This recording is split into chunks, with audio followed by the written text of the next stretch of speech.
Good afternoon guys, welcome back sa aking YouTube channel. For today's video, check natin ang 2025 Honda CR-V 2.0 RS EHEV CVT Honda Sensing.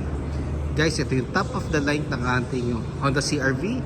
Ang kanyang price is 2,605,000 pesos. Tour ko na kayo ngayon sa ating featured unit for today. Guys, quick trivia lang, ito yung 6th generation ng ating Honda CR-V. At the same time, all new look na siya. Kung mapapansin nyo, very different na ang kanyang itsura compared doon sa previous model na merong diesel variant. Sa front portion guys, naka LED headlights tayo with daytime running lights, LED fog lamps, glossy black RS front grille, and ang maganda dito guys, si Honda CR-V lang ang merong transparent case sa Honda emblem dito sa front portion. Tapos meron siyang outer blue lining. Sa lower portion naman, diamond shape ang ating lower front bumper. And kung mapapansin nyo guys, meron na rin siyang mga sensors sa front. And meron na rin siyang camera sa ilalim ng Honda emblem.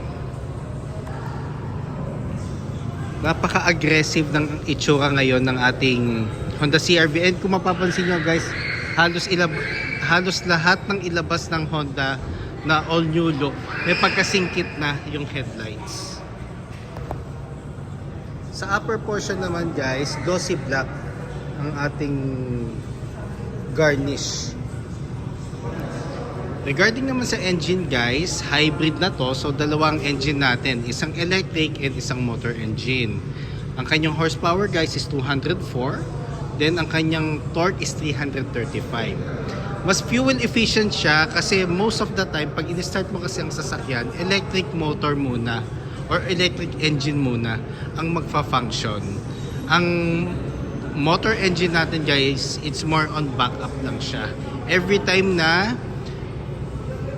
ano na yung battery, konti na lang ang charge, and the same time pag na-sense na ni CR-V na kailangan niya na ng additional speed. Equipped na nga rin pala ito ng Honda Sensing guys. Dito naman tayo sa passenger side.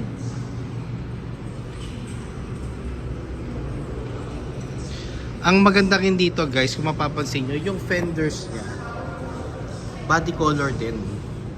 Nagko-complement siya doon sa buong exterior feature ng ating vehicle. Naka 18-inch glossy black alloy wheels tayo guys. Ventilated disc ang ating front brakes. MacPherson strut ang ating suspension naman sa harap.